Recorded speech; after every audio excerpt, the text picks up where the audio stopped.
I regretfully arrived very late to the Lorde party in terms of pop culture. I knew of Melodrama as it was coming out. I listened to Greenlight and Liability and really liked those songs, but never got around to listening to the album at the time of its release in 2017. It wasn't until 2023 that I finally sat down with Melodrama and decided to take it seriously. And as I think is the case with most people, it really changed my perspective on a lot of things, on life, on pop music, on the medium of what can be called, I guess, emotional pop. Part of me really wishes that I would have listened to it in 2017, but I also don't think I was old enough at the time to really understand the emotional heft of this album. I think Melodrama especially, but all of Lorde's work accrues a lot of depth over time. The same thing happened with Solar Power in 2021. I was a little older, a little more capable of looking past the, I suppose, gaudy self-help exterior of the music to glean that the almost cult-like wellness aesthetic of the album was building up to a much larger idea. And all of these ideas, of course, are what bring us to What Was That? Presumably the lead single of Lorde's upcoming album, and a lot of those, quote, ribbons that wrapped Lorde up in Melodrama are still very much with us today. Solar Power was indeed leading up to something very important. That album was a brief moment of self-assurance, but a very hollow one at that. The moment in your early to mid-20s where you think you're on the cusp of ultimate understanding. You're finally ready to take on the challenges of the world, you think you have it all figured out, but then you don't, and you're not. Frustratingly, nothing is as it seems. The structure and stability of your formative years suddenly starts to fall apart as you inch closer to what is actually full adulthood. That structure, whether it's high school or college, inadvertently shields us from a lot of harsh realities that we can really never anticipate until they arrive. You can spend much, if not all of your youth, trying to find something that interests you, a passion or career you can pursue to live a comfortable and/or happy life, but nothing prepares you for the moment when all of those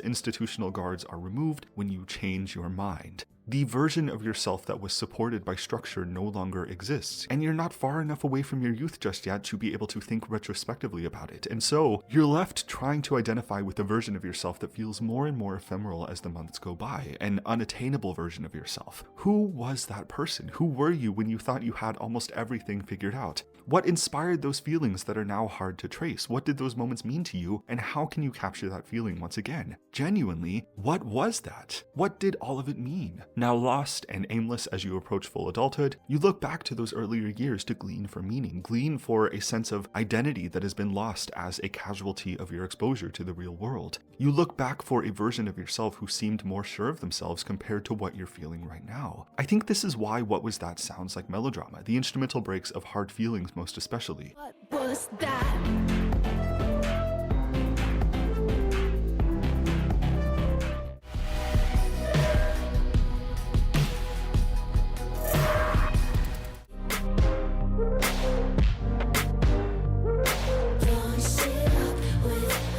Lorde, as our narrator, is an adult in her mid-20s looking back on these formative moments of youth, trying to find meaning and understanding out of the period of the most intense emotions we'll probably ever feel. Your first heartbreak, the fear of the unknown growing up beyond high school. An introspective look at those hard feelings and how nothing, no experience since that moment has ever felt quite as strong as the first time. It's reconciling later on in life that nothing may ever feel as strong or as meaningful as it did the first time you did it. You ask the question, what was that? Genuinely, what did that mean to you, and why are these memories coming to you now at this moment in your life? Is it wrong to romanticize things as they were before, your own youth, now that you're coming into full adulthood? Shouldn't you focus your eyes towards the present moment and the future? I suspect this might be a conversation that is had on the upcoming album, which I am, maybe you can tell, incredibly excited for already. This first release already does so much to contextualize the atmosphere of the album and also her entire discography so far. Solar Power takes on a new meaning as it's understandably a moment of false pretenses. Our narrator, unfortunately, did not have everything figured out as she may have thought she did at the time. And then I think about songs like Ribs from the Pure Heroine album. I really can't deal with that right now. Lorde writing that song at 16 and anticipating that the moments of her youth that she was actively living through wouldn't be enough in retrospect. She knew in that moment she was going to regret not spending her youth doing something more productive, more meaningful. But now we may be taking another look at that moment with a new perspective. Maybe it was enough. Maybe that's the lesson. I don't know. I'm very excited for this album and cannot wait to see what is discussed. I'm really going to have to revisit Solar Power again and give it the much needed Melodrama treatment from 2023. But yeah, I think that's all that I wanted to say, all of my initial thoughts on this song. Thank you for watching this. If you did, let me know what you think, your thoughts on the song, and so on. Subscribe if you want to, and I will see you next time.